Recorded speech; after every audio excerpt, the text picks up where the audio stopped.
In this video, I'm going to show you one method for how to bind off in 1x1 rib. So this is when you want to end your circular sock machine cranking project in 1x1 rib. So you'd pretend this is the end of your project, and then you've switched over and you have cranked several rows of waste yarn. And I've just made a piece of hand knitting here so that it's bigger and more easily able for us to see together. On the other Dean & Beans videos, I've suggested that when changing yarn on your ribber, you would actually pull the yarn to the outside of the cylinder where you're switching over. So that's how I have set up this project. And then for the yarn that you're binding off, so your project yarn, you want to have 4 times around the cylinder. You want to have that much length available. And then I have just put that onto a sewing needle. So this is kind of the orientation you want to have, where this is your project right side up, this is your waste yarn at the top. And this, you can see, this is the break where like this row kind of looks a little bit higher than this row. So the yarn has been coming from this direction and we need to go this direction. You start by pulling the yarn up and out of the way. And then you'll see there are 2 vertical stitches on either side of the yarn, our working yarn that we're using. You are going to put your sewing needle through both of those stitches, and then you're going to go to the inside just above that second stitch. Be careful not to split the stitch or you'll have trouble later. And then pull it all the way through. This first couple of rows, you want to make sure that your tail end for your waste yarn is not in the way. Okay? And you pull it tight, but not too tight. You kind of want to stretch it because, of course, this is ribbing, so ribbing needs to be stretchy.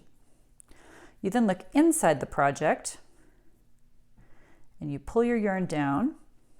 And again, you're looking for those 2 vertical stitches on either side of your sewing yarn. So there's one here and there's one here.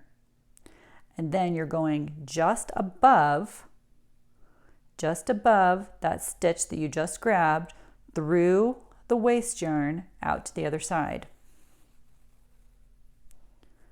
And you cinch it up, but then also stretch it out. So now again, we pull that up and we're looking for the 2 vertical pieces of yarn on either side. And then we go right above that up into the waste yarn and into the middle. Stretch it out. Looking from the inside, here's our working yarn. It's the vertical legs of the stitches on either side. Then we go right up above. You see where that is? It's right up above where we grab the stitch and it's into and through the waste yarn.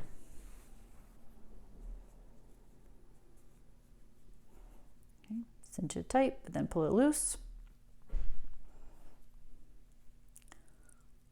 Here we go. Here are the 2 vertical pieces on either side. Then we go straight up. Can you see where that is?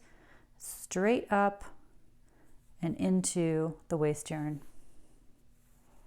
So you continue like that all the way around. It seems like it's going to take a minute, but actually it's not that time consuming and it's pretty straightforward once you get into a rhythm of it. You do really want to be sure not to split any of the stitches if you can manage it. Here I am back around where I started. I'm going to move my waste yarn out of the way. So this will be my last stitch on this side and on this side. And indeed, I can still poke it through to the middle.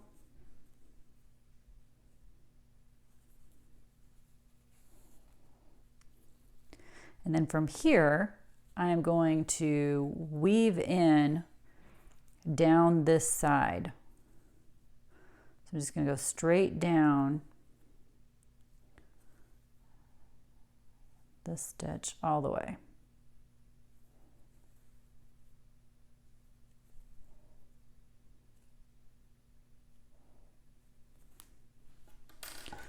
Okay, now I'm going to cut my yarn off. And then you can unwind your waste yarn. And the last row will be caught inside your last row of sewing that you did, which is fine. If you manage to split any stitches, it will be stuck though. Looks like I might have caught one right there. Otherwise, hopefully you can just pull and it'll pull just right out, similar to a ravel cord. And there you go. So there's your finished cuff. It's still stretchy, but it's all bound off. Here is an example of what that looks like on a project. This is a leg warmer, and then I used the same method to bind this off that I just showed you. That's really all there is to it. I hope that helps. Happy knitting! Visit us at deanandbean.com and please like and subscribe. Thanks for watching.